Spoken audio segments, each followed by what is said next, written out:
Opening statements. Douglas Murray, you're up first. 6 minutes on the clock.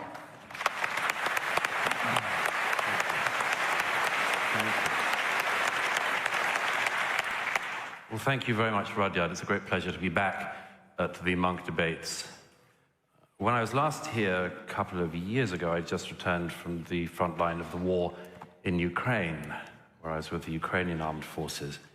And for most of the last 8 months, I've been in Israel and Gaza, following the war there as closely as I can.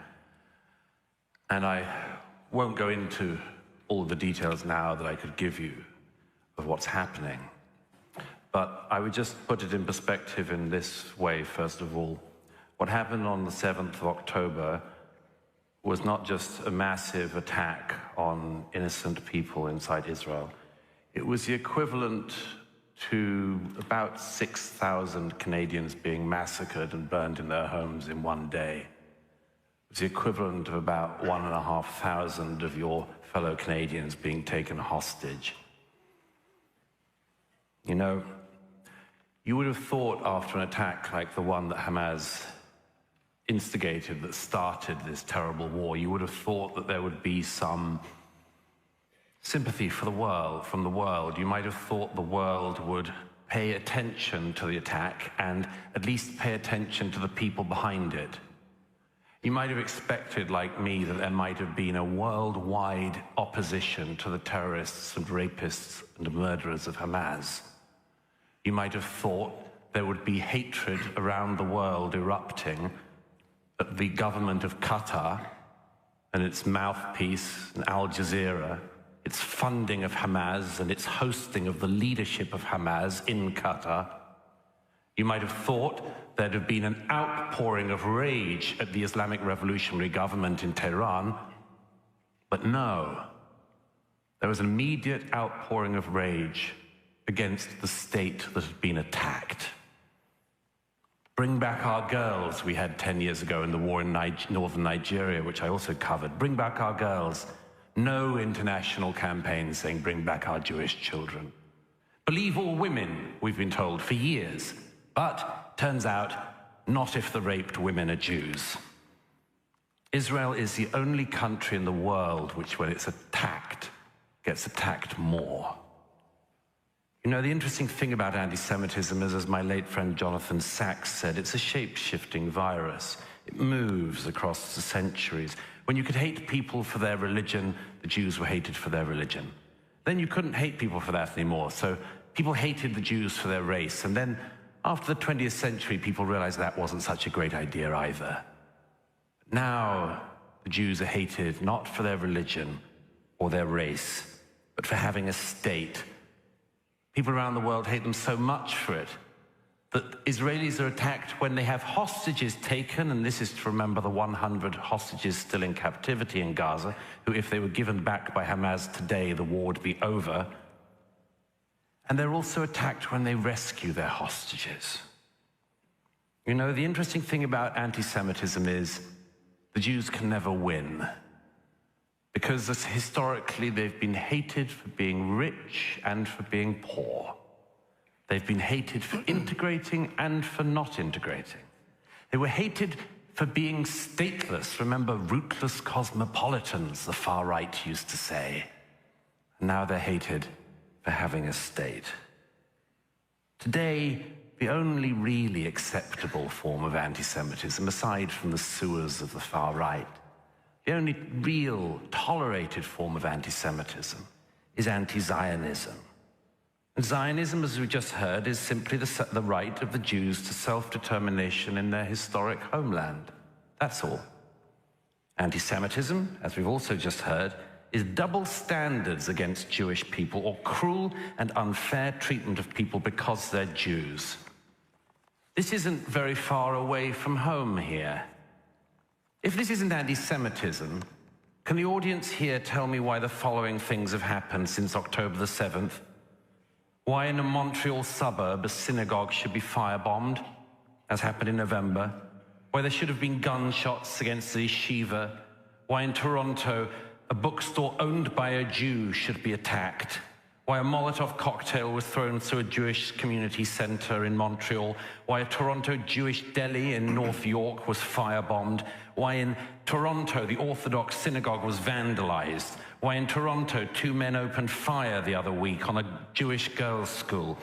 If it isn't anti-Semitism, tell me why just a week ago pro-Hamas protesters tried to go through Jewish areas in this city shouting not just Allahu Akbar, but, and I quote, sorry for the language, fucking filthy fucking Zionist pigs, dirty Zionist rats. Have you heard that language before? The Jews have. Now look, if you are interested in this motion, just bear this in mind. It's not about Netanyahu, it's not about this war, it's about double standards, and one question hovers over it above all. The question of who would protect the Jews. Who would you trust to protect them? The Europeans? The Arab world? No. History shows only one people will protect the Jewish people. The Jewish people. That's what Zionism is. Thank you.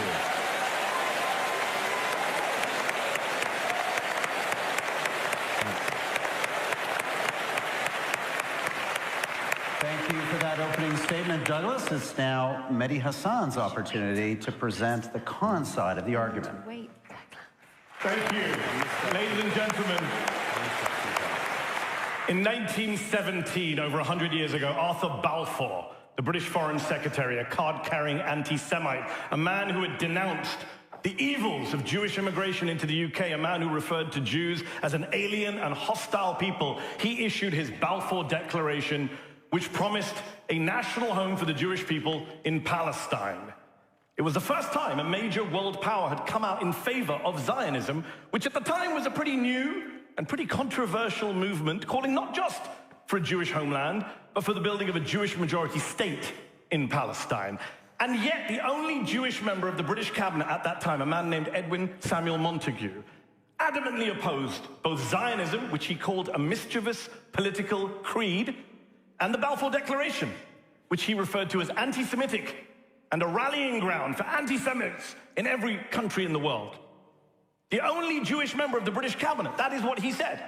And yet tonight here in Toronto, over 100 years later, we are being asked to vote for a motion that would damn Montagu as the anti-Semite while praising Balfour as the champion of Jews and Judaism. That's ridiculous. In fact, this entire motion tonight is ridiculous, disingenuous, ahistorical. It says, be it resolved, anti-Zionism is anti-Semitism. It doesn't say some anti-Zionists engage in anti-Semitism, which I don't disagree with. It doesn't say some anti-Semites hide behind the cloak of anti-Zionism, which again, I don't disagree with. Everything Douglas listed about what's happened in Toronto, disgusting, reprehensible. Those people are shameless bigots. But that's not what the motion says. The motion says anti-Zionism is anti-Semitism. No ifs, no buts, no caveats, no exceptions. Anyone who takes an anti-Zionist position is automatically, inherently, unavoidably anti-Jewish, an anti-Semite, a racist. That is what you would be voting for if you make the mistake of voting for this motion tonight, which I'm sure you won't do because you are far too smart and nuanced an audience to do that. You are Canadians! And I have great respect for Canadians. I say that for no apparent reason whatsoever. I like Canadians. I like Israelis. My debate partner tonight, Gideon Levy, Israeli writer, is one of my journalistic heroes. It's a privilege to be on the stage with him. But this debate fundamentally at its core, and I kind of agree with Douglas here, it's not about Israelis. It's not about Israel.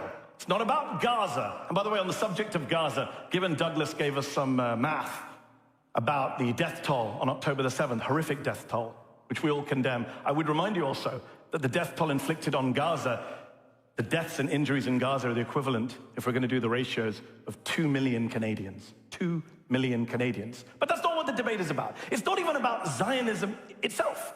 It's about the legitimacy of anti-Zionism, whether you can be anti-Zionist, opposed to Zionism, which remember is a political ideology, a nationalist movement, not a religion, not a race, not a protected class, whether you can be anti-Zionist without being smeared, tarred, demonized as an anti-Semite. And I want to be clear tonight.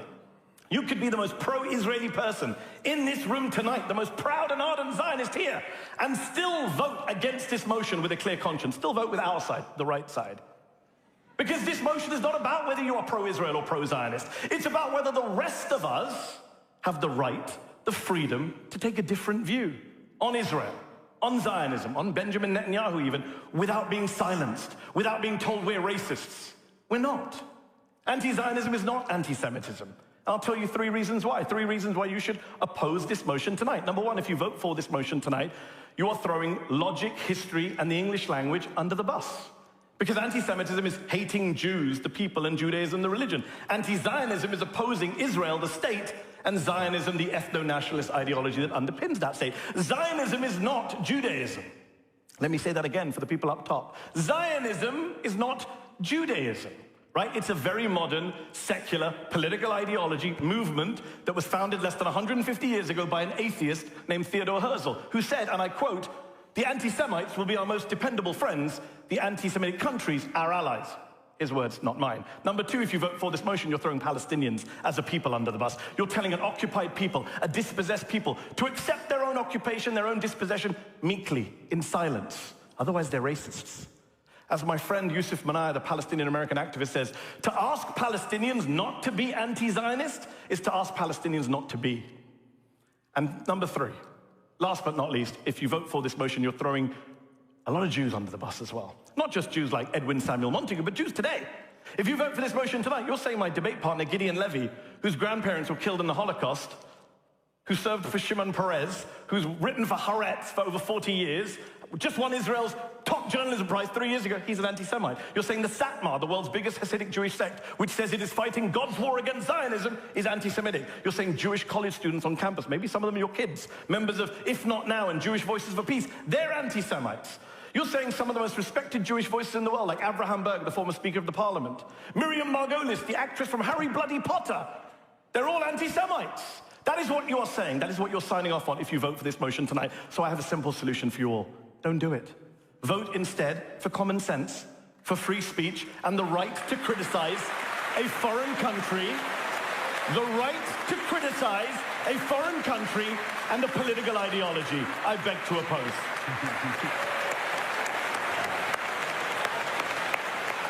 Thank you. Natasha Hausdorff, let's have your opening statement now. Well, thank you and good evening. What a privilege it is to be here, stood on this stage on what I consider to be the most important topic of our age. I have to begin with a debating tip coming from a land with a culture of a rich history of debate. And that is that in debates, it is for the proposition to define the motion. And Douglas did that for you, loud and clear. Mehdi seems to think that he can redefine anti-Zionism without you noticing, but the proposition are not going to allow him to pull the wool over your eyes and conflate Zionism with politics. Who has the right to define Zionism? Well, apart from the proposition in this debate, because that's how the rules work. Would you ask a misogynist to define misogyny? You wouldn't ask a sex offender to define rape? You wouldn't ask the KKK to define anti-black racism. So why, when it comes to the Jews, would you let the anti-Zionists define anti-Zionism? No, ladies and gentlemen, no minority should have its identity dictated to it. And we have defined Zionism. It concerns the right of the Jewish people to self-determination in their ancient homeland. Zionism is not a political ideology. Zionism does not stipulate how the Jewish state should be governed, which is what a political ideology does. It simply says it should exist. It doesn't dictate borders or the makeup of population. It does not say that Israel should be socialist kibbutzim or capitalist startup nation. Israel has exemplified both of those and everything in between. This is not about political ideology. This debate is about racism and creating a double standard where you make an exception for the Jews. Now, you don't have to support Zionism, but if you are anti-Zionist, If you are against the Jews having a state, you are against the Jews. Mehdi Hasan is lying about what Zionism is in an attempt to win this debate and to provide cover for his own anti-Semitism. We usually hear a series of lies spewed by anti-Semites and anti-Zionists in an attempt to justify their anti-Zionism, and these are the modern blood libel. They are widely believed as the ancient blood libel, that Jews killed Christian children to use their blood for religious ritual, as widely believed and as false. I'm going to take you through 4 blood libels that anti-Zionists rely on. Number 1, the libel of colonialism. Israel is the ultimate decolonization success story. Against all odds, after Arab imperialism, Islamic conquest, and British colonialism, the Jews indigenous to Judea re-established Israel. My family lived under Ottoman and then British colonialism in Jerusalem long before Yasser Arafat, who was born in Cairo, created Palestinian national identity in the 60s. Number 2, the libel of ethnic cleansing. In 1948, when 5 Arab armies and the local Arab population attacked the fledgling state of Israel with the stated intention of annihilating its people, 700,000 Arabs escaped the fighting. Those that remained became Israeli citizens. The Arab population of Israel has increased 10-fold. This is ethnic cleansing? No. Ethnic cleansing is what happened to the Jews in 1948 when Jordan occupied the West Bank. Ethnic cleansing is what happened to 850,000 Jews expelled from Yemen, Algeria, Egypt, Morocco, Syria, Lebanon, and Iraq, where they'd lived for thousands of years. Ethnic cleansing left Arab countries Jew-free. Meanwhile, 2 million Arabs live in Israel today. Number 3, the libel of apartheid, because those Arabs that remained in Israel are now 20% of its population, the only free Arabs in the Middle East. They are represented in every area of Israeli society as mayors, army officers, police commanders, members of parliament and the Supreme Court. I served under Salim Gibran, who put both an Israeli prime minister and a president in jail. And those who propagate the lie of apartheid seek to conflate Arab citizens of Israel with Arabs living under the Palestinian Authority, who have an autonomy and should be voting for their leadership. But President Mahmoud Abbas is now in his 19th year of his 4-year term.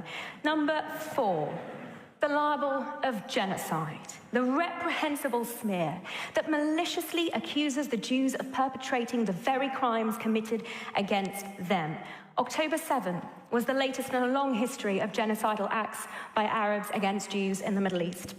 The genocide libel inverts reality. Hamas has spent 16 years embedding its terror infrastructure in mosques, schools, hospitals, and every second house.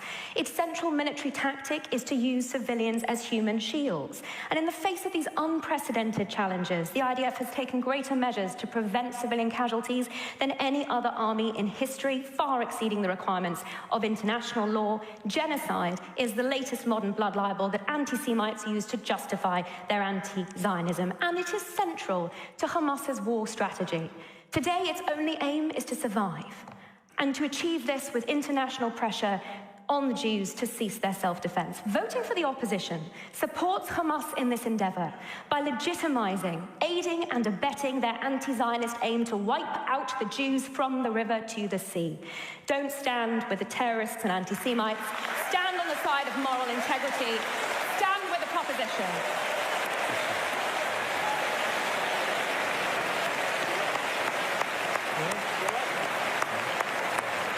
Thank you, Natasha Hausdorff. Gideon Levy, we're going to have your opening statement now. Thank you very much. This couldn't have happened in Israel, that so many people will have so much interest and come to such an evening. I can't prevent a remark that I didn't plan to say to what Douglas had just said. To stand here today, 8 months after this war started, and to talk only about the Jewish victims, totally ignoring 38,000 people who were killed in those 8 months, totally ignoring the starvation, the destruction, the tens of thousands of children which were killed, tells the whole story. After this, you almost don't need to continue, because when you don't see the other, when you're victimizing yourself and totally ignore the other suffer, the other agony, then really we have no basis here. Now I want to get back to my... I couldn't help it, sorry. I will start with a personal note. If not Zionism, I wouldn't have been here tonight. My father said goodbye, my late father said goodbye to his parents and fiancée in the railway station of Prague in 1939. He went on a boat, illegal boat, 5 months in the sea. No port would accept them, detention in Beirut, Lebanon, and finally illegally arriving in Israel. He had no idea about Zionism. He hardly knew Judaism. He never knew the difference between Purim and Pesach until his last day. I always had to explain him, when Purim you eat matzot. No, it's Pesach when you eat matzot. But he came here to Israel, and Zionism saved him.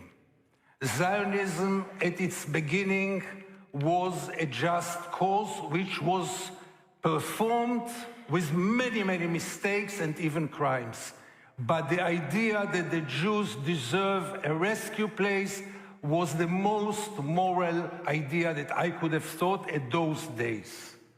But years passed by.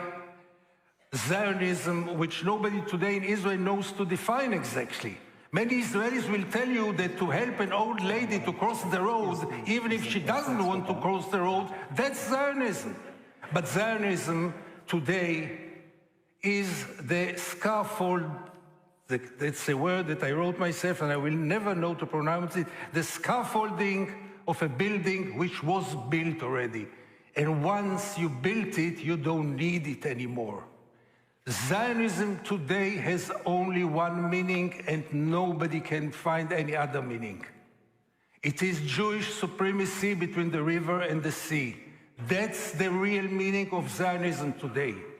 I was a good boy in Tel Aviv for many years. I got Zionism with the milk of my mother. You mentioned all my sins. Yes, I was in the army. I was working for Shimon Peres. I was a Zionist until I realized that Zionism means national supremacy of one people over the other. And I cannot support any kind of supremacy anywhere. Yes, it was a nice lie to tell that a people without a land arrived to a land without a people. And we were brought up according to those stories. I heard the word Nakba first time in my life when I was 20. I saw the ruins along the street and around the roads in Israel. I never asked, where are the people who lived in those ruins? What happened to them? We had no interest for this. But you get adult, and I started to cover the occupation. It's now 40 years that I'm covering the occupation, and I cannot accept Jewish supremacy. But that's my problem. It's not necessarily your problem. What must be really understood is that Zionism, as my friend Mehdi just mentioned, is an ideology. You might support it, you might not support it. Israel, the Jewish people had defined themselves already. We have a strong regional superpower, and we live in a state which is more Jewish than democratic, and the struggle should be between the two, and this struggle is still ahead of us. But Zionism finished its role many years ago. It is meaningless today, but still people might believe in it. That's fine with me. My request from you tonight is, don't fall to the trap of the Israeli propaganda. The strategy of Israel in recent years is efficient and successful, and you shouldn't fall to the trap, because it's finally also your problem. Not any criticism of Israel is anti-Semitism. Not every policeman who writes a ticket to a Jewish driver is an anti-Semite. You may be anti-Israeli in the way that you are anti-occupation, anti-apartheid, and still have nothing to do with anti-Semitism. I'll tell you more than this. Israel has succeeded by this to silence any criticism. And take my word, there is nothing that Israel needs now more than criticism, because Israel will never save itself by its own. Israel will never put an end to the occupation without you, without the criticism of the world. Thank you very much.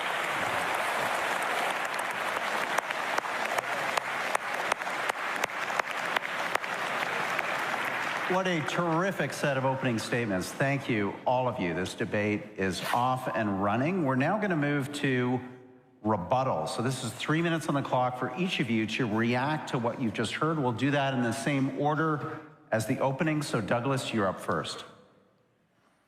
Thank you very much. There's quite a lot to reply to there. Let me first say, Gideon, you started with a peroration about me not mentioning the Palestinian casualties. That's because I started by mentioning the war, and there is no law of war that says you're allowed to start a war and then complain when you lose it.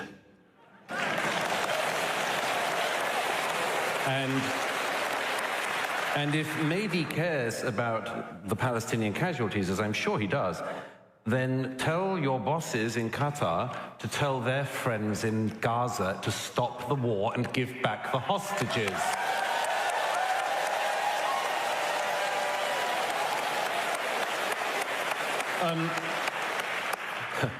Gideon says Israel needs nothing more than criticism. As if Israel doesn't get criticism. Wow, he doesn't even read his own country's press. By the way, you said the other day in an interview, Gideon, I couldn't care less about the Jewish state. So we know very well where you're coming from. Let me just say a couple of things about that I didn't get to in my opening remarks, but are important. You know, if you didn't throng the streets of this city or any other for the actual genocide going on in Sudan, not the one that Mehdi and Gideon pretend is happening, but the actual genocide going on in Sudan, if you didn't spend weekend after weekend doing that, but you did come out for the post-October the 7th protests, you're an anti-Semite.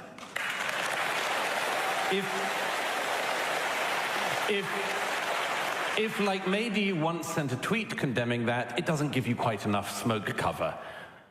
You know, if you protested not a bit, didn't set up a tent when Bashar al-Assad was killing 6 times the number of people in a decade that Israel and all of its enemies have lost in 75 years of war, you are an anti-Semite.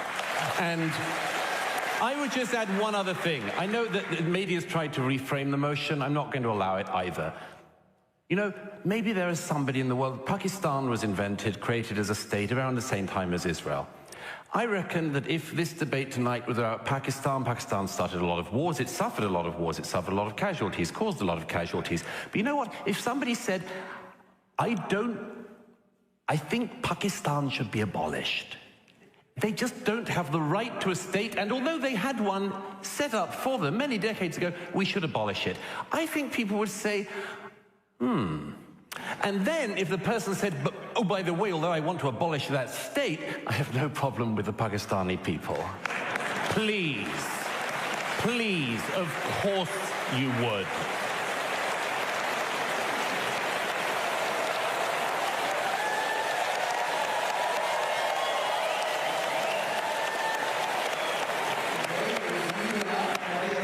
Opportunity for rebuttal, 3 minutes on the clock.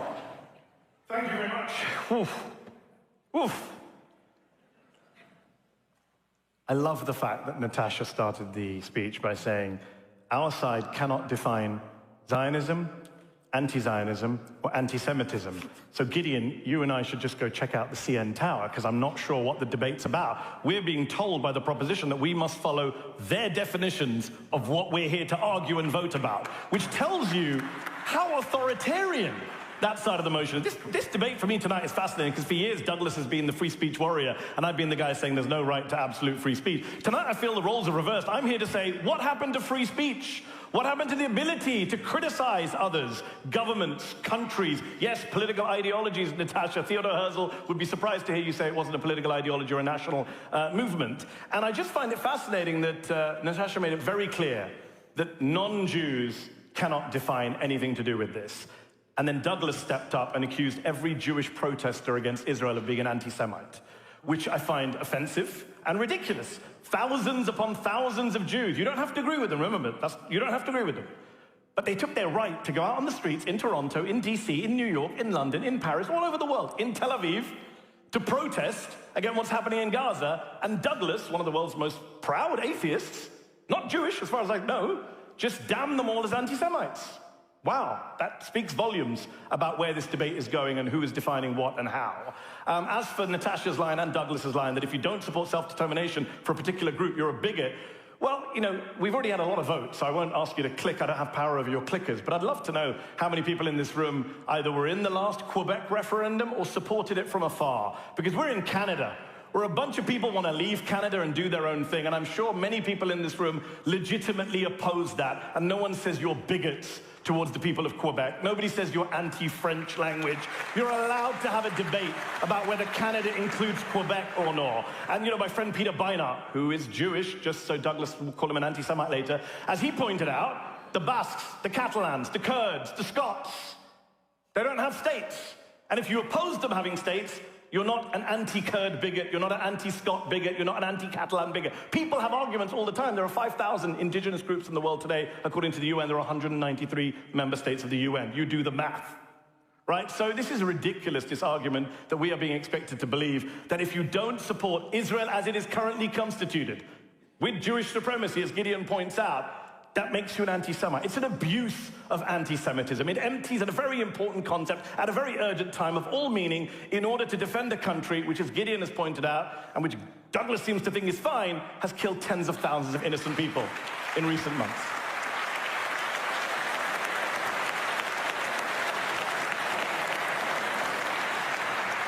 Let's reset that clock, and Natasha Hausdorff will have your rebuttal now.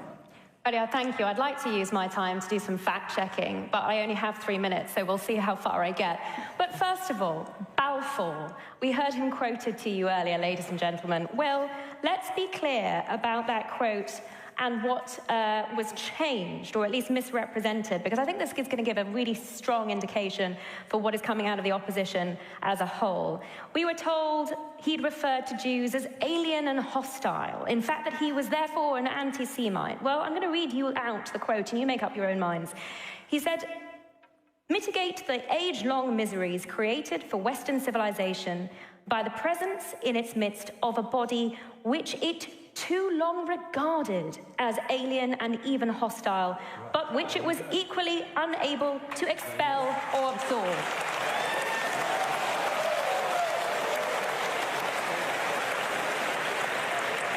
So I encourage you very strongly not to take for granted what the opposition are telling you tonight. And now we come to look at the numbers, and we've heard 37 and 38,000 quoted at you already this evening, and we've only just started. Ladies and gentlemen, would members of the opposition be quoting figures from Al-Qaeda or ISIS in the way that they are quoting Hamas propaganda here this evening?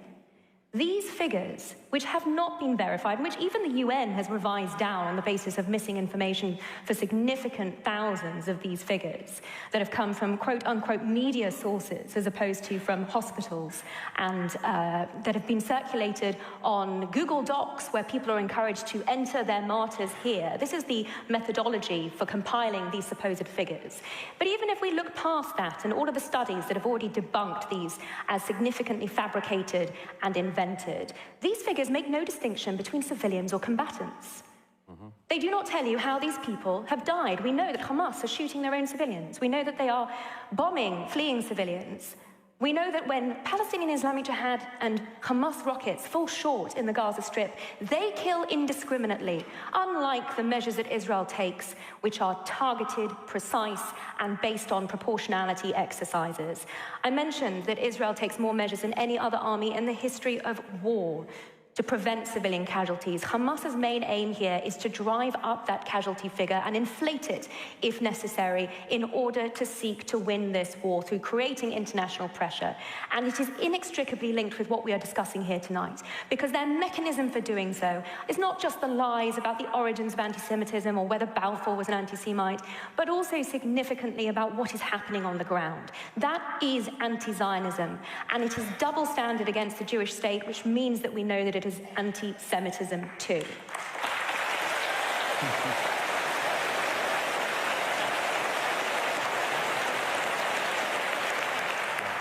Get in. We're going to save the best for last. Let's have your rebuttal now. I really feel overdose of propaganda, and it really neutralized me in a way, but I'll try to manage just on a factual ground, because you were all kind enough to applaud to what Douglas said, that if only Hamas will release the hostages, the war will come to its end. From time to time, it's also good to stick to facts. And the fact is that Israel wants to continue this war with the hostages or without them. And Israel is not ready to get a deal because Israel does not want to end this war. So with all the respect, things must be more accurate than this. But I would like to speak about something which is more principled. One of the big fears that we are being taught day and night is that they all want to exterminate Israel. That if you call from the river to the sea, Palestine will be free, it means to send all the Jews back to Auschwitz. It is a fight over the regime between the river and the sea. Nobody who opposed apartheid in South Africa spoke about exterminating South Africa. We were speaking, or they were speaking, about changing the regime. Between the river and the sea, today there are two peoples living together under the same rule, half and half by size. There's only one thing lacking there, and this is equality. This small value which democracy cannot exist without it.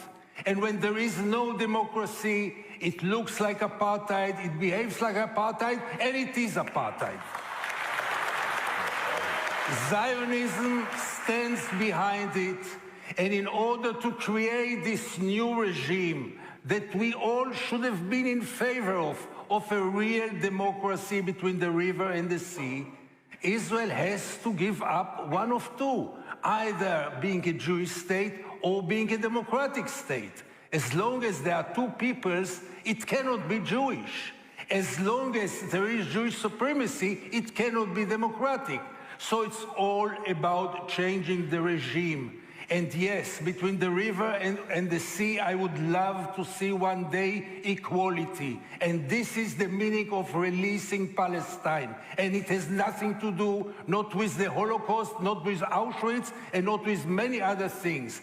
Right now, our cause, and it should be the world's cause, is to changing the regime into a democracy. What is wrong in this?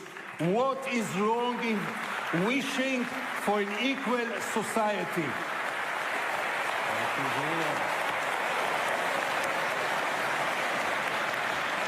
Okay, I'm going to join the debate now and try to think of some questions that are top of mind for our audience following this fantastic back and forth. Let's begin, and Douglas, let me come to you first, because I think it's certainly, no doubt, on many people's minds to address Gideon and Mehdi's point about what is legitimate in this debate in terms of the criticism of Zionism and what is illegitimate.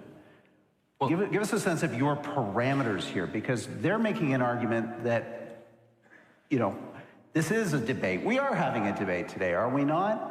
So is all of this off the table? What's on the table? Give us, calibrate for us your understanding of Zionism. Let me just reiterate, because we started this debate with a definition put up behind us on the screens, and however much Mehdi and Gideon want to reframe it, it's quite straightforward.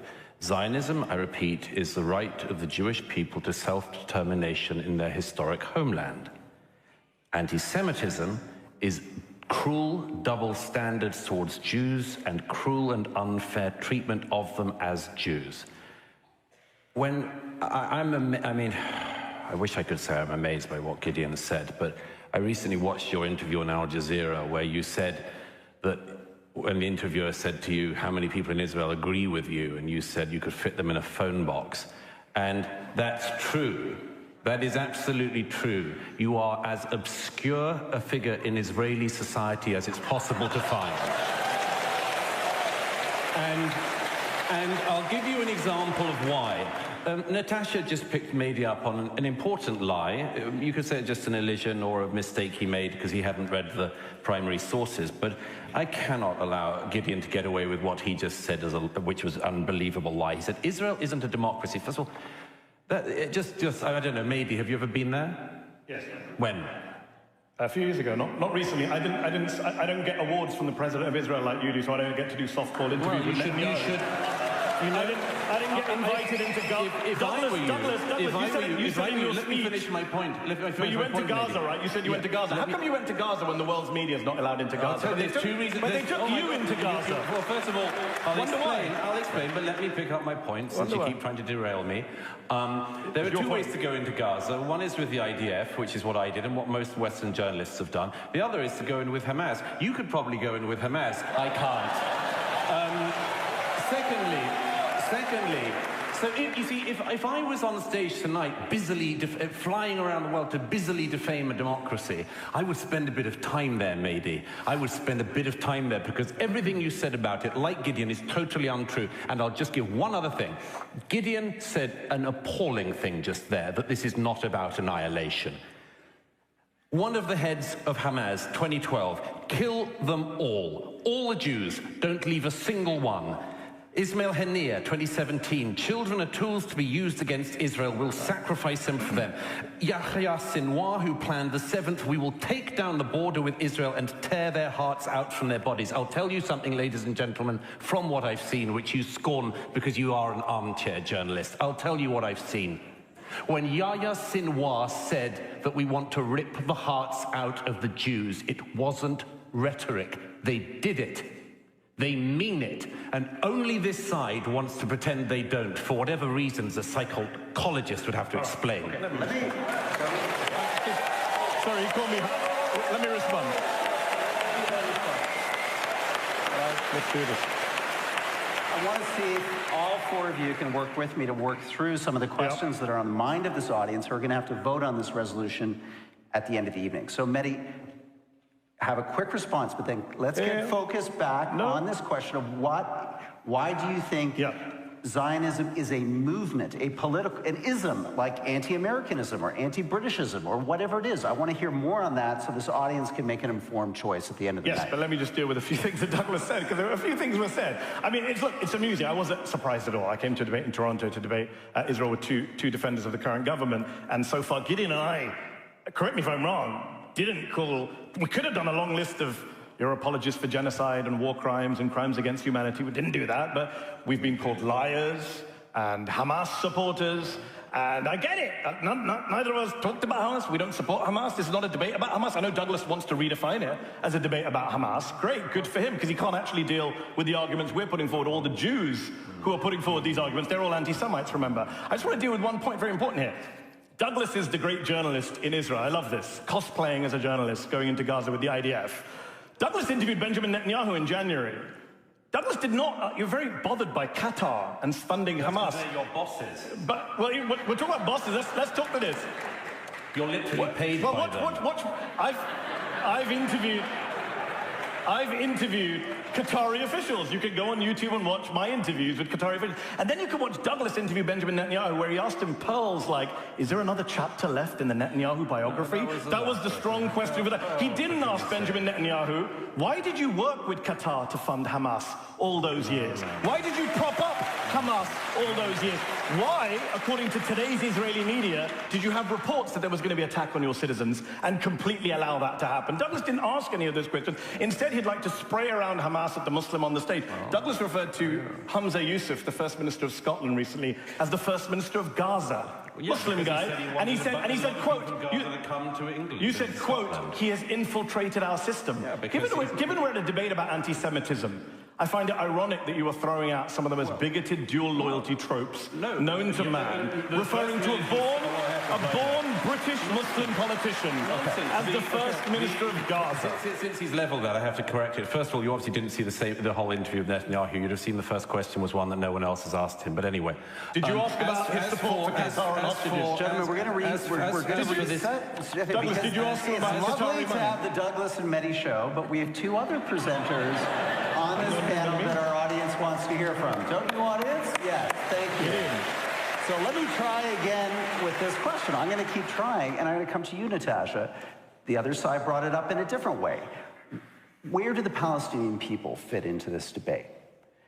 Are they all anti-Semites because they oppose Zionism, the ideology, the movement, Israel's statehood? What's your answer to that question? First, I think we have to acknowledge that the Palestinians have self-government. They have an autonomy. So when we're talking about, Quebec as an example, actually it's an important one so far. So it's an important one as far as Canada is concerned. Well, let's let Natasha finish. I'll come to you next. There is an important Canadian Supreme Court case, re the secession of Quebec, which is so significant that it's said to be part now of customary international law, which deals with the question of self-determination. And it's clear that that has to take into account the territorial integrity of other states. Now, the ability of the Palestinians to self-determine in the West Bank and actually vote for their leadership in the Palestinian autonomy, and certainly after the last 16 years of Hamas building a terror infrastructure, we can see what they've done with self-governance there, but that exists. I think they have been desperately let down by their leadership, and when it comes to the question of anti-Zionism, what's desperately tragic about this debate, and what we've heard already so far, is that the opposition seem willing to fight to the last drop of Palestinian blood in order to make the case against Israel. And it's not just Israelis that are suffering as a result of that, but it's also ordinary Palestinians.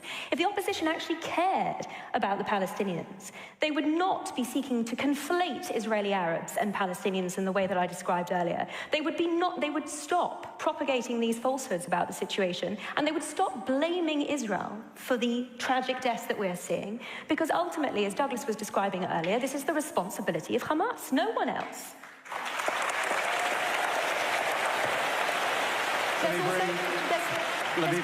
There's one very brief point. Very brief point, then Gideon's going to come in. Yes, we've heard already this utopia of a one-state solution being advanced by the other side, in contrast to the autonomy that I have described. And we saw the reality of that for anyone who was blind to the realities here on the 7th of October.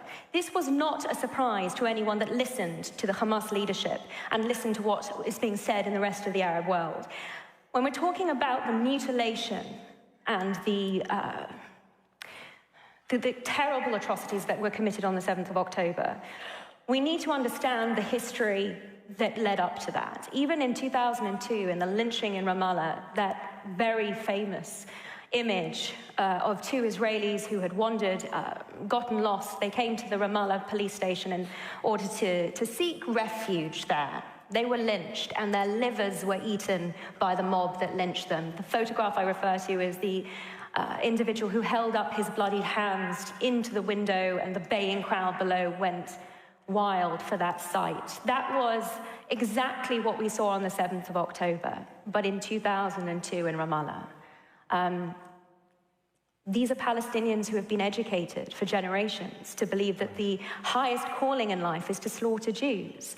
And they are being let down by that education system that is internationally supported. UNRWA schools educated 3/4 of the terrorists that crossed the border on the 7th of October. 3,000 people don't just wake up one morning and decide that it's a good day to slaughter Jews. That takes time and effort and energy and indoctrination. Let's go to Gideon, and then Mehdi, you'll have a quick reply.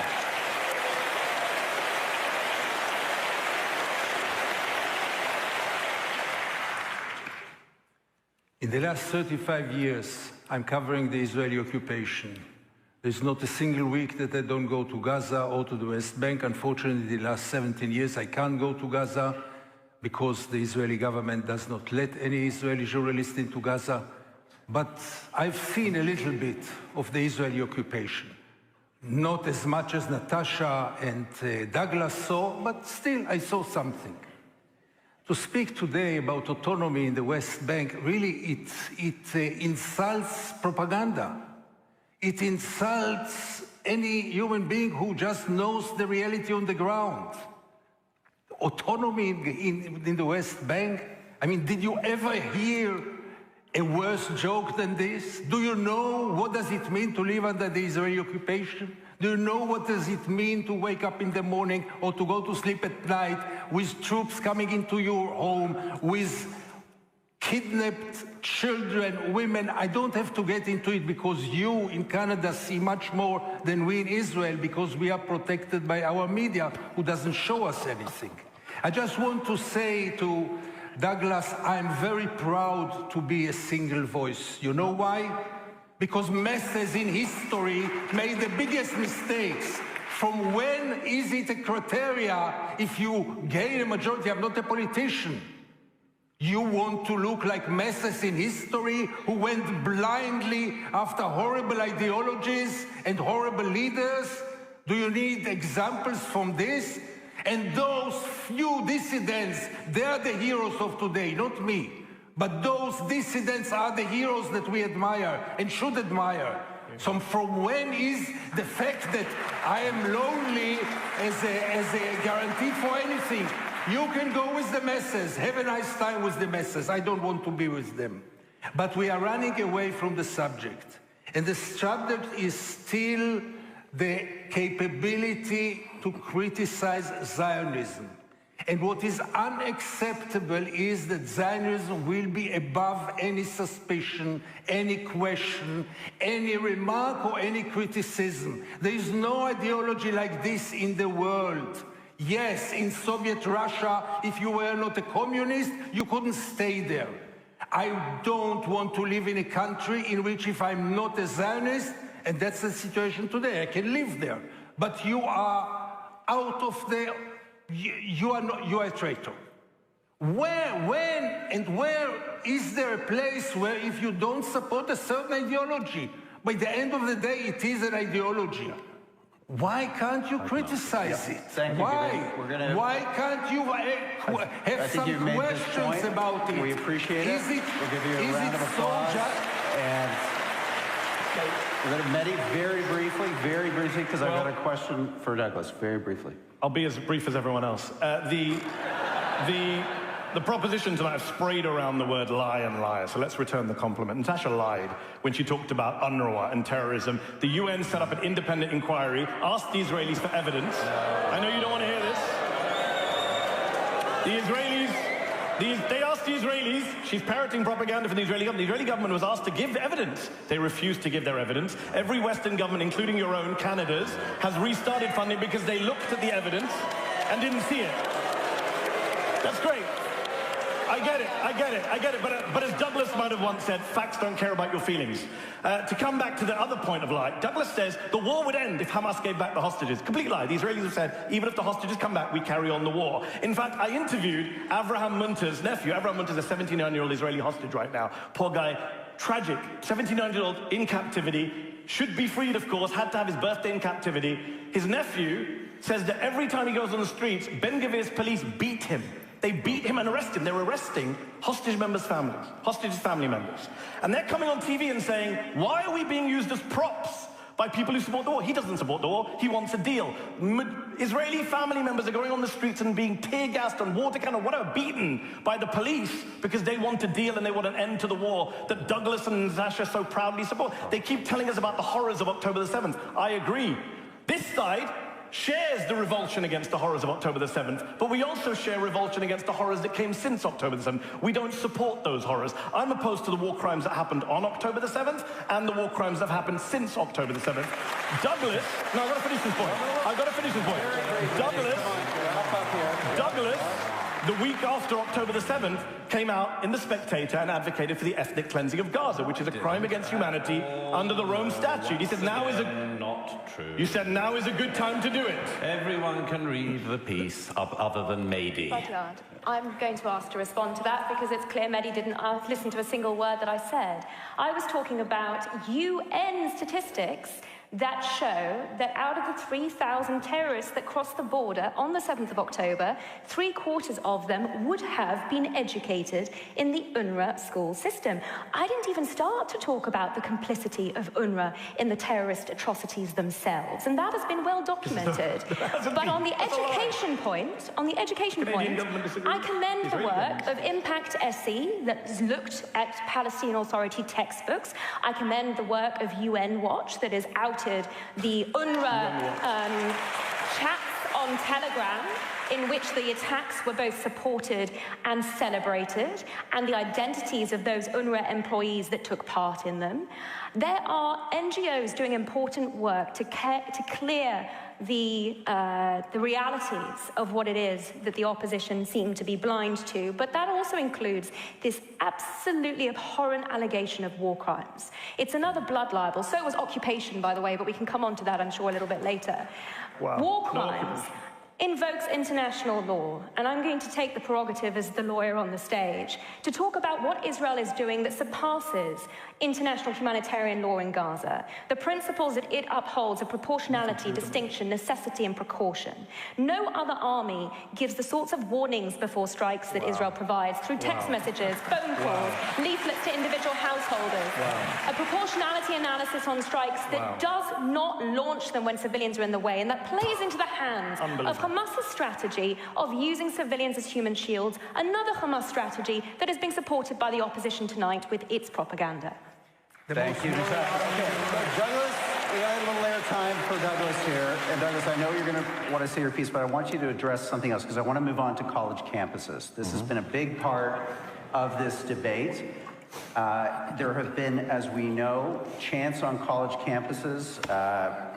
I'll say them, they're not pretty. There's only one solution, Intifada revolution.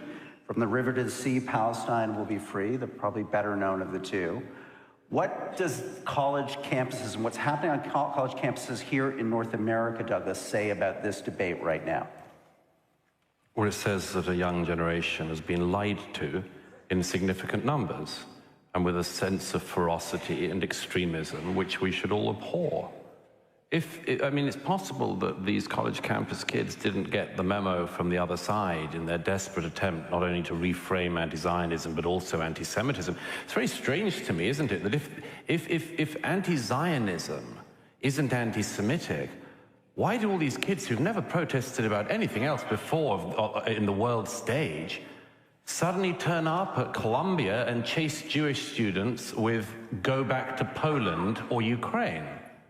Why is it Jewish students at universities here in Toronto and Montreal who get chased by mobs and shouted down by mobs screaming anti-Semitic slurs? They're not even bothering to cover over it. I mean, they very rarely anymore remember to say, "Oh, I meant Zionist."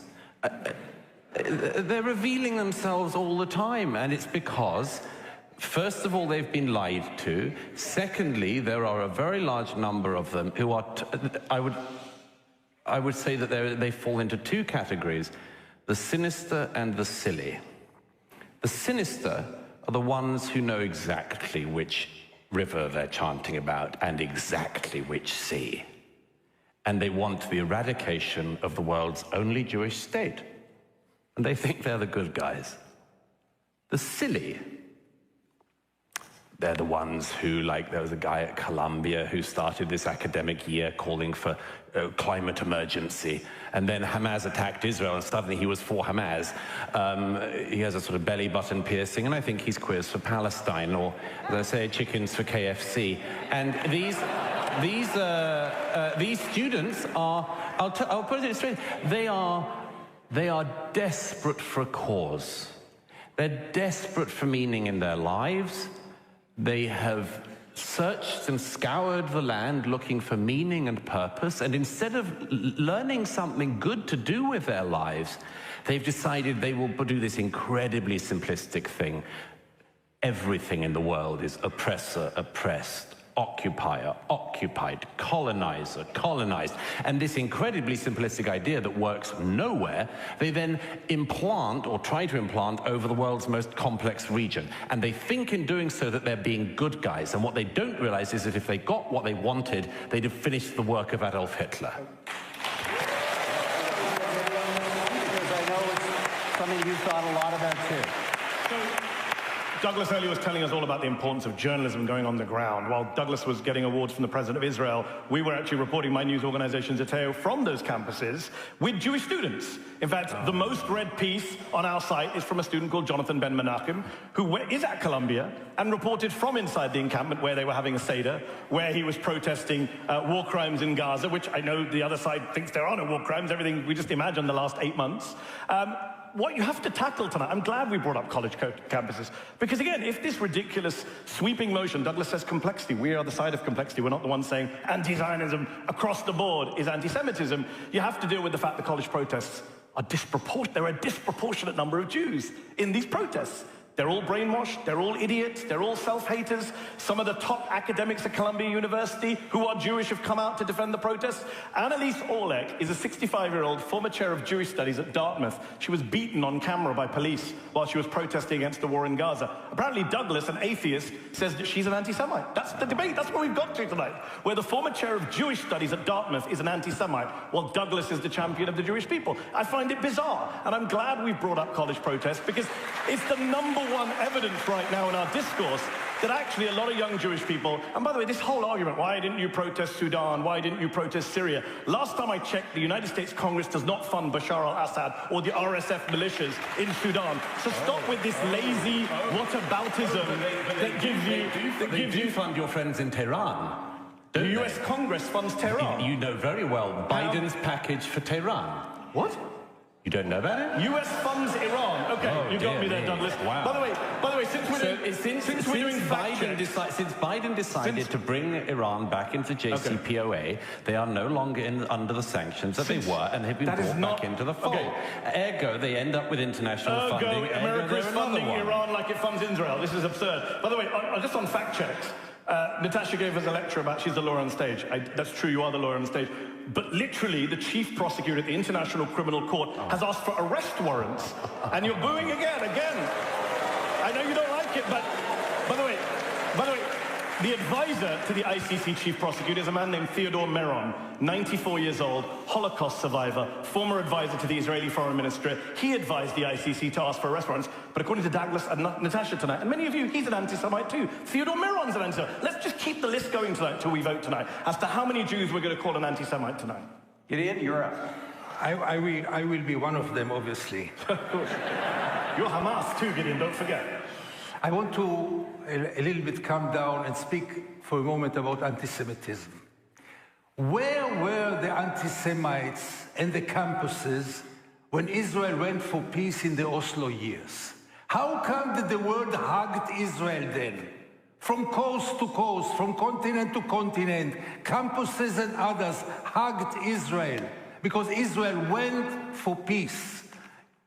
Now when we look backwards, obviously we see it was a kind of a trap, but let's put it aside. Where was anti-Semitism then? What, anti-Semitism went to sleep when Israel is doing the right thing? Anti-Semitism goes to sleep when Israel is following the international law? Anti-Semitism goes to sleep when Israel is following the resolutions of all the international institutions? It just wakes up if Israel doesn't? So if so, let's ask ourselves, what is the contribution of Israel's policy to the increase of anti-Semitism in the world? There is anti-Semitism in the world. It should be fought without any compromises, no doubt about this.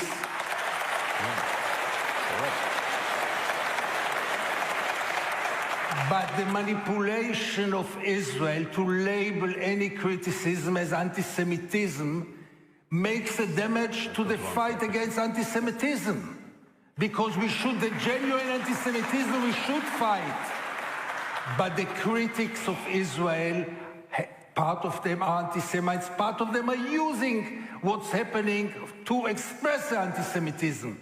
And part of them, let me tell you, a big part of them, are people of conscience, are people that not only have the right to criticize Israel, they have the duty to do so. Okay, Gideon, that's it. The important point, we're going to register that. I'm going to come to Douglas briefly, and then Natasha, I've got a question for you. First of all, again, nobody on this side has said or would say that if you criticize any politician in Israel or any action of the Israeli government, you are therefore an anti-Semite. Neither of us said that at any point.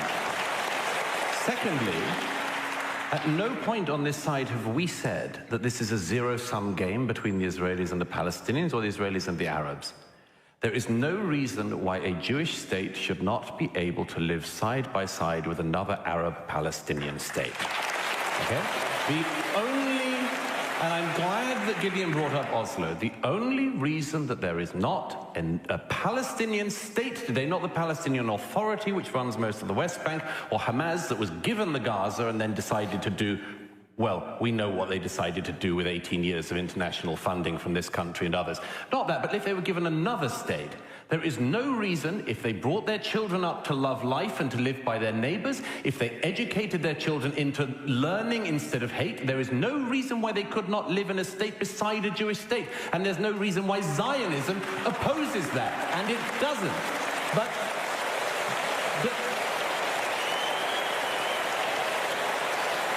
once again, Gideon and Mehdi said something without giving you the context. You said that when Israel was involved in Oslo, the world loved it. Well, we all have our different histories and interpretations of that, I'm sure. Maybe it just looks better in the rearview mirror. The reality is that the Oslo process massively changed Israel. Why? Because the Israeli public and their politicians went for peace, and they got intifada. They went for peace and they got suicide bombers at nightclubs in Tel Aviv. And one reason why Gideon is such an extremely rare voice in Israel, and congratulations, Mehdi, you know the drill, you can always find a Jew on your side who'll support what you do. But the reason why Gideon is such an unusual voice in Israel is because most Israelis learned from that intifada what it means, what the teaching of hate to Palestinian children means, and now, after October the 7th, they've learned it 1,000-fold. The people who were killed in the communities beside Gaza were people who dreamed of peace just as much as you do, if not more. And I can tell you that of the young people dancing at the Nova party that night, that morning, the young people dancing at that party massacred, raped, shot, kidnapped for the crime of dancing. There's not one of those kids who didn't dream of the day they could dance with their Palestinian brothers and sisters. Okay, Gideon, you got to be brief here because Natasha's up next. Sure. I don't know what, they shouldn't have been killed in any case. If they dreamed about peace or didn't dream about peace, they shouldn't have been killed, no doubt about this. But to put Israel today as a peace-loving country, really, something must have some borders. I mean, where shall we stop? We can say everything about Israel and believe everything about Israel. When Israel, you just mentioned the two-state solution. Wonderful solution. Why are there 700,000 settlers there if you want to give it back? Why did you put 700 settlers? Out of peace. And I want you to tell you one more thing. Each of you, I don't know you, unfortunately, maybe I'll get to know you tonight. I can get your mood. Each of you, ask yourself, if you would have been born Palestinian and live all your life under the brutal, maybe the most brutal regime today in the world. I saw it. When you would wake up in the morning and see your parents beaten and go to sleep at night and troops will come to your home and kidnap your father or your mother in front of your eyes on a daily basis, and I know what I'm talking about. Don't tell me about facts, yeah? What do you think you would have felt toward the people who does it to you? What do you think? It has nothing to do with education system. They don't need education system to hate us. Okay, we make them hating us. We've got the point. I appreciate it. got a little bit of time left here, and I want to try to squeeze in a couple more topics, and you guys are going to circle back, I'm sure, but we're going to try to soldier on together. Natasha, you've thought a lot about international organizations, and they've come up in this debate a few times already. One of the features, the longstanding historical features of anti-Semitism has been to blame Jews for actions that they themselves are the victims of. How do you see this? Let's hear your argument to how you think this is unfolding right now in international organizations and why you think they are emblematic of this new anti-Semitism operating under the guise of anti-Zionism. Well, this comes down to the core of lawfare, this not such a new practice. It's been with us for several decades already. But it's an abuse of international law. And I think you're right that international legal institutions are being abused for the pursuit of a political agenda in which these outlandish, malicious allegations, it's worse than victim blaming, of course, because here you're blaming the victims of the crime that was committed against them. And South Africa's application to the International Court of Justice alleging genocide is part and parcel of that. It should be noted that there is a reason South Africa made that allegation, not because it has any factual or legal basis, but because it serves as a legal hook to bring Israel to the court. Israel is a signatory to the Genocide Convention. And in fact, the Genocide Convention has always been of particular import for Israel. The term genocide was coined by Raphael Lemkin after the Holocaust to provide a legal lexicon to that experience of the Jewish people, that intentional eradication of a people, intentional destruction in whole or in part. That is what genocide means. Think about that when you hear allegations from the opposition of that order. There are a couple of points that I do want to pick up. I mean, Douglas has explained the context of Oslo and the sort of extreme statements that we've had already from the other side in that respect. But picking up on Oslo and also the conspiracy theories that were mooted that the Israeli government was in some way complicit in the 7th of October. I mean, the fact of the matter is that there are significant causes of the 7th that we do need to take into account, not least international pressure on Israel to make security concessions. I mean, we're talking about generations of Israelis who have seen every concession they make lead to blood on the streets. Those who went to make peace in Oslo were met with an intifada. The withdrawal from Gaza gave us a terror statelet. But what people don't seem to realize is that between January and August last year, there were some 400,000 entrances from Gaza into Israel. Douglas spoke about the people of the South seeking cooperation, coexistence with their neighbors in the Gaza Strip. Those entrances, 400,000 of them, were mostly on work permits. People who came to work in the kibbutzim and the moshavim in the South, work in the agricultural centers, work in the houses, build together with the communities there. Many of them gathered intelligence for the 7th of October. The terrorists, when they crossed the border, they carried manuals which listed house by house how many people, whether there were children, was there a dog in the house, was there a gun, and what they were instructed to do to each of those families. Security concessions made in the name of seeking peace, which has been Israel's story from the very outset. When David Ben-Gurion declared the state of Israel, he stretched out his hand to the Arab population and said, let us build this country together. And that war of annihilation was launched on Israel almost immediately. And kicked out 600,000 Palestinians, and he raised all the villages. Well, let's deal with that point head on. Natasha, there has been fairness of time and what's remained on the clock. Just quickly wrap this up. There's been a great deal of literature debunking those false claims. In particular, a recent book on the myth of Deir Yassin, which I commend to the audience. And I think we're looking at a parallel issue here of history being subverted to promote a particular narrative that is not in keeping. We appreciate that point. We're just going to. Mehdi, I know you want to respond to that, but I want you to also offer defense of international institutions at this moment as it relates to holding the state of Israel to account. I have just one sentence to say about that, is that the entire world wants a ceasefire, and the United States and Israel and, I don't know, the Micronesia and whatever else don't, right? The entire world takes a very different view, unfortunately, to the people in this room and to Douglas and Natasha. The International Criminal Court, the International Court of Justice, the UNHCR, UNICEF, Doctors Without Borders, Amnesty International, Human Rights Watch, Oxfam, Christian Aid. Yep, you're booing. What does it come to when you're booing Oxfam? What does that tell you about yourselves? You're sitting here booing Oxfam to defend Benjamin Netanyahu. Let me just deal with something you just said. You talked about debunking propaganda. First of all, you can't even get Israeli propaganda straight. The Israeli government's own security agency, Shin Bet, investigated what you just said and said, no, we found no evidence that workers from Gaza were involved in the October 7th attack. Oh, Shin Bet are lying. They're booing Shin Bet, the Israeli security service. Got it. All right, let me finish my point. You had a 5-minute speech from your side. Okay.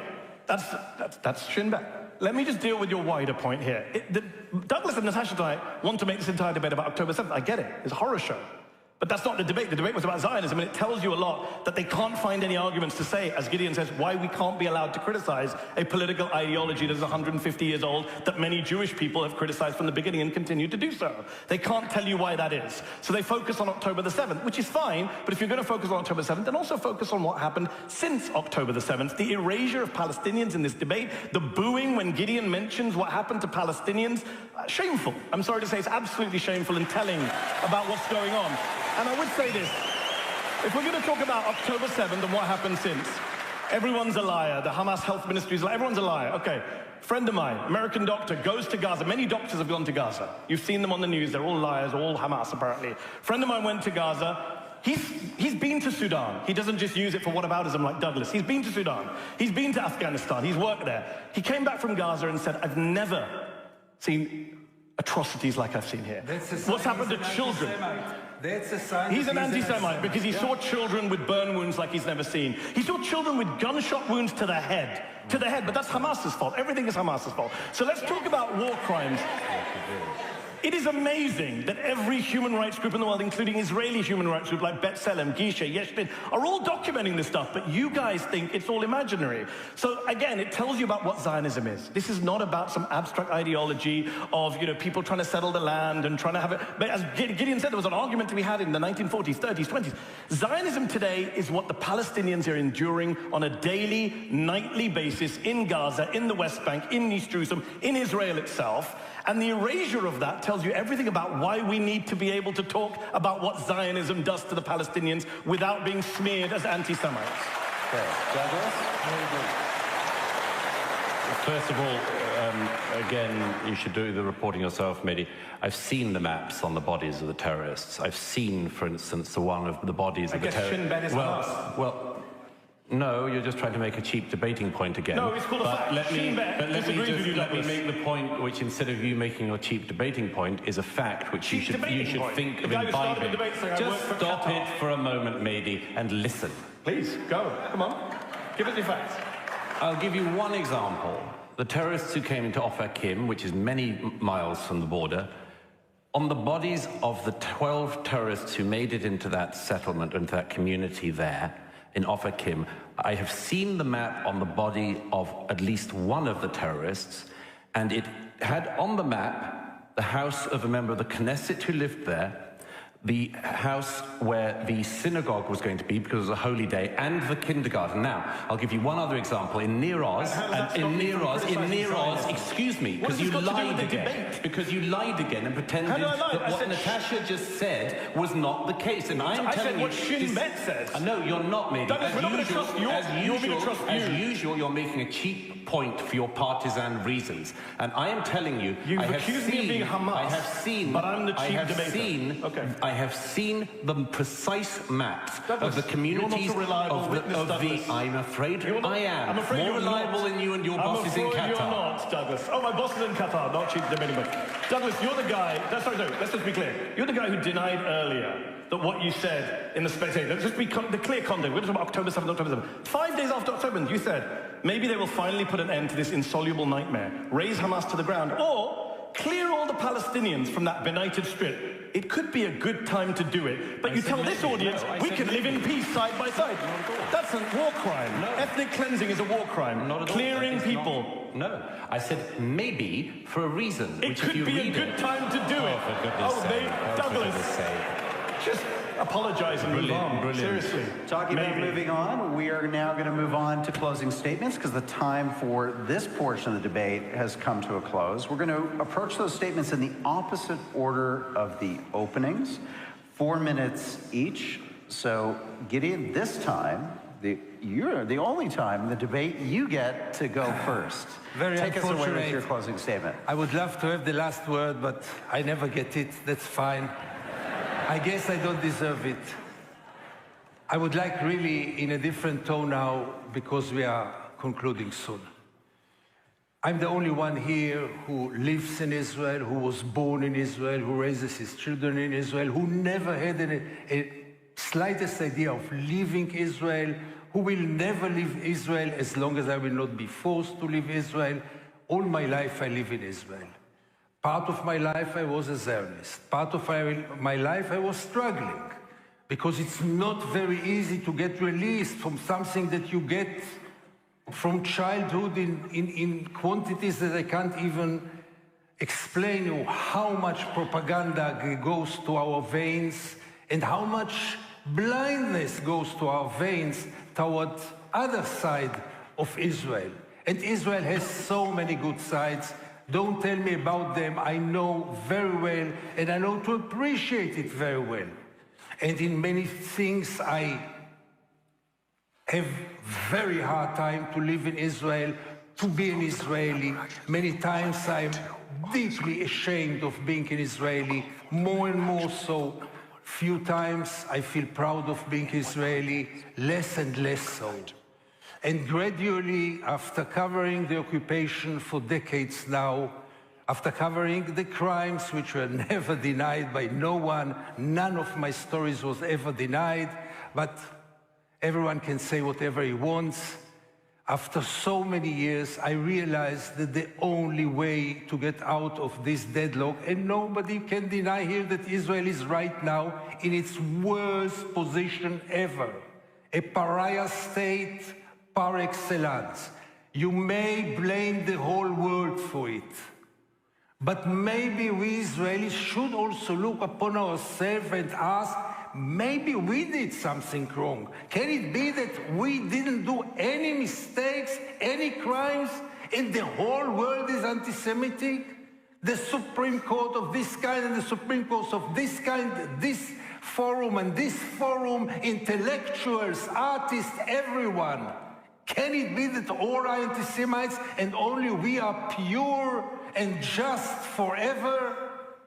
So we have to look with some kind of decency at the mirror and ask ourselves, but that's really our problem as Israelis. Most of the Israelis are still convinced, according to the propaganda lines that we heard here today, are not ready to take any criticism and become very, very aggressive if you dare to criticize them. From time to time, I dare to suggest to my fellow Israelis, maybe the Israeli IDF, the Israeli army, is not the most moral army in the world, but the second moral army in the world. You know, after 40,000 victims in 8 months, maybe they are the second after the army of Luxembourg. They become offensive. How dare you say so? So really, because time is running out, the only thing which is today to be decided in this respectable forum is, do we have the right to criticize Israel without being criminalized, without being silenced, without being labeled as anti-Semites? And believe me, for the benefit of Israel, we better stand in front of the challenges, the criticism of genuine friends, instead of trying to silence them. Because this propaganda campaign of silencing any critic will, by the end of the day, be the best source for new anti-Semitism. Thank you for coming. Thank you. Thank you.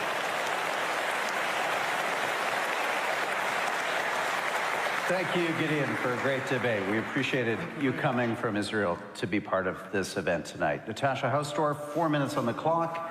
Your closing statement, please. Well, ladies and gentlemen, we've heard a lot about freedom of speech this evening, and I think it's important to clarify that Douglas and I aren't here to silence anyone. We're just here for the proper identification of what we've been hearing from the opposition, and that is anti-Zionism and anti-Semitism. And let me be clear, I do not blame the whole world for the venomous hatred that Israel is currently being subject to. I blame the opposition and the blood libels that they have peddled in this evening.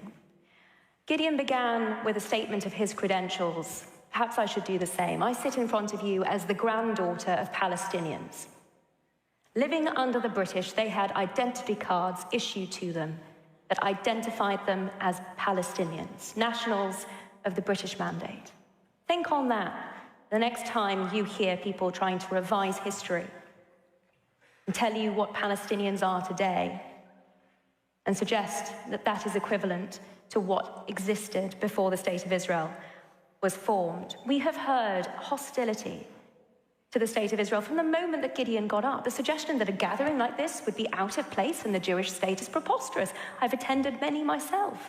And you have the most rigorous, robust debate imaginable in Israel.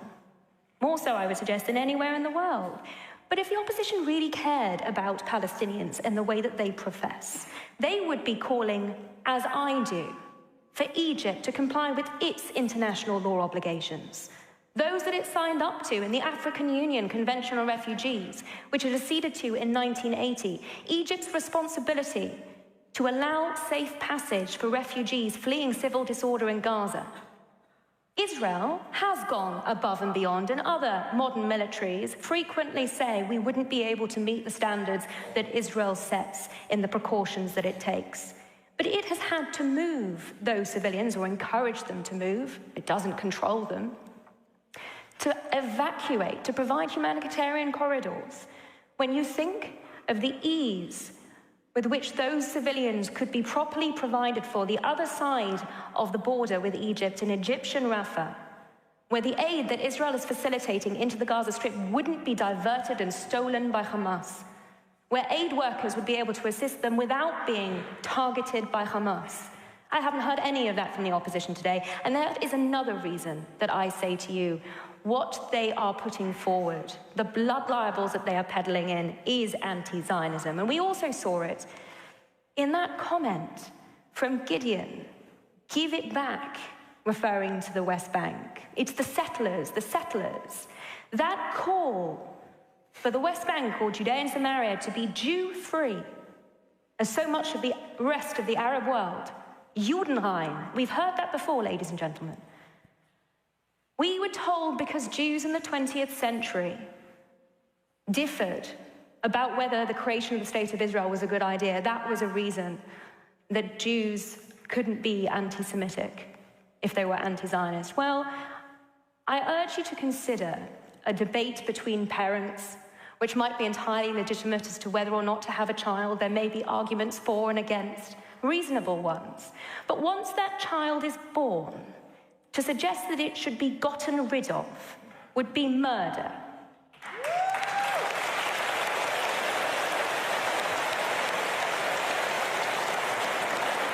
That is what we have heard advocated by the opposition today. And so I ask you, if you are, as Israel, liberal, care about peace, and abhor racism, you will stand with the proposition this evening.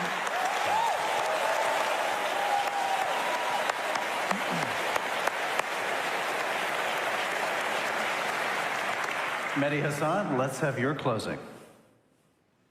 Ladies and gentlemen, before we finish that, I do want to say, look, I get it. I do. I get it.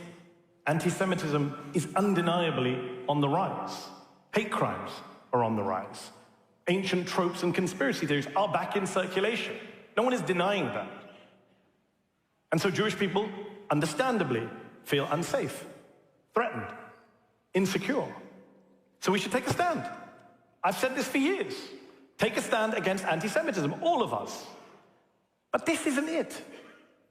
This is not it. This motion is not it. I'm sorry to say, this motion is an attempt to play you, to manipulate you, to gaslight you by propagandists and apologists for Israel's current government. In fact, this motion could have been written by the Israeli government. And you don't have to take my word for it. Just back in 1973, Israel's own foreign minister, Abba Eban, said the quiet part out loud. It began over 50 years ago. He said, and I quote, "One of the chief tasks of any dialogue with the Gentile world is to prove that the distinction between anti-Zionism and anti-Semitism is not a distinction at all. Anti-Zionism is merely the new anti-Semitism," he said. So this attempt, there's nothing new about this attempt to define a new anti-Semitism, even while the old anti-Semitism from Douglas's end of the political spectrum is flourishing right now. We have a Republican presidential candidate who is a card-carrying anti-Semite who hosts Holocaust deniers for dinner, but we don't hear about that. We have far-right militias on the rise right now across North America. We don't hear about that. Just a few years ago, the biggest massacre of Jews in North American history took place in a synagogue in Pittsburgh, and the shooter was not a left-wing anti-Zionist, it was a right-wing anti-Semite. We didn't talk tonight in this debate about the anti-Semitic threat being posed by the rise of far-right parties in Europe, where the Israeli press says this is good for Israel. Wow, I remember a time when the rise of far-right parties wasn't good for Jewish people, but it's good for Israel and its right-wing government, for Ben Gvir, for Smotrich, for Netanyahu.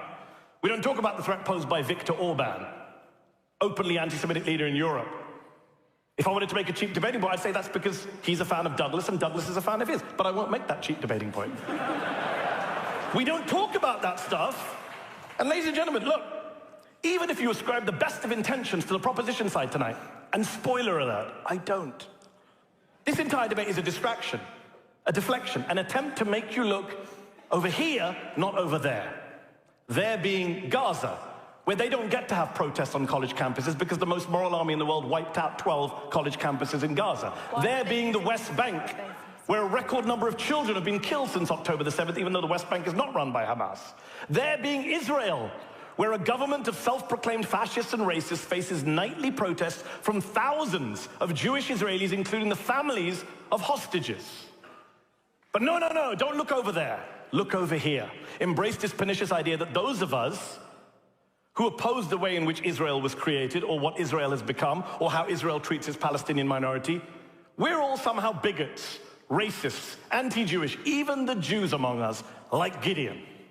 Because remember, that is the motion tonight, not whether you support Israel or Zionism, which is fine, but whether the rest of us who don't are automatically anti-Semitic. By the way, what a weird and bizarre situation we find ourselves in tonight in Toronto, where we've had a British atheist of Christian descent, a non-Jew, telling the Jewish grandson of Holocaust victims who lives in Israel that he's an anti-Semite. What a bizarre debate. Tells you everything. Because he opposes the governing ideology of Israel. Think about how absurd that is. Think about how offensive that is. And then ask yourself the question, why would you vote for that? Ladies and gentlemen, I urge you to vote against this flawed, false, and truly dangerous motion. Vote for free speech and common sense.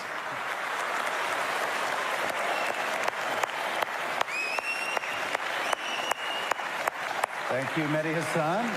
Okay, Douglas, as per convention, the pro side of the debate gets the last word. You're up, 4 minutes on the clock. Well, thank you very much. Quite a lot of heat, some light. We set out this evening defining what both these terms were, and they are defined for you.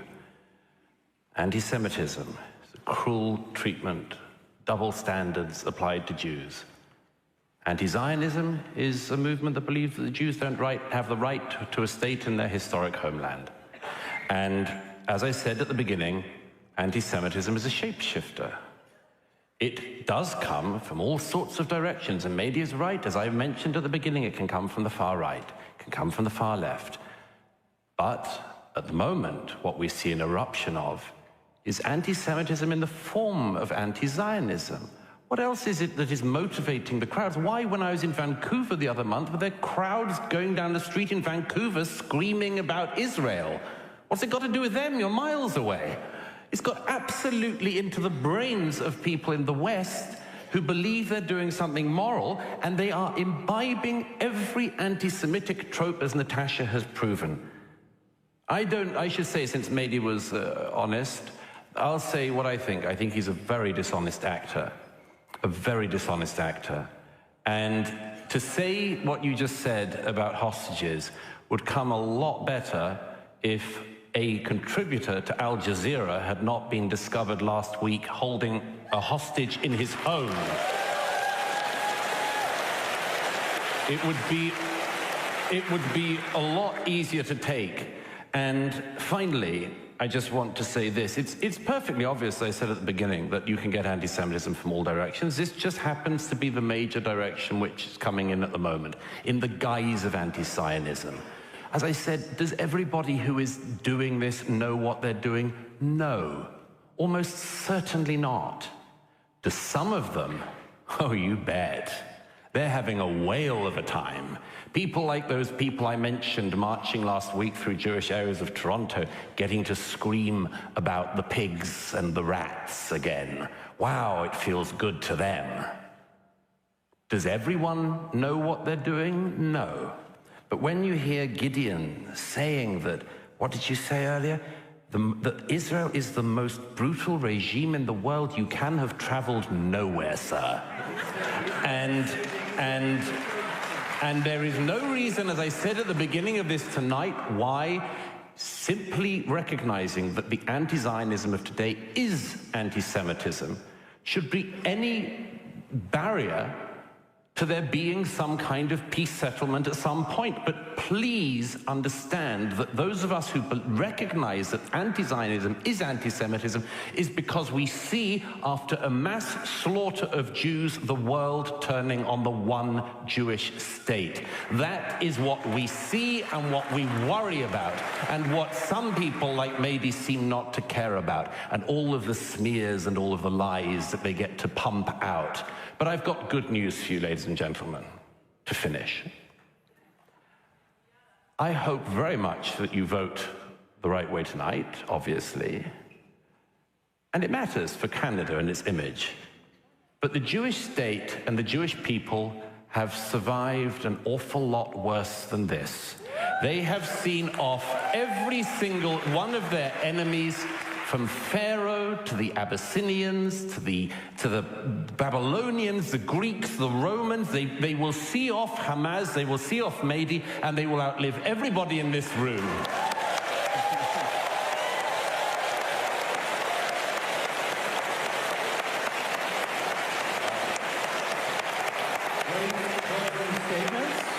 Great debates, and I just want to, ladies and gentlemen, please thank our debaters for the civility, the substance,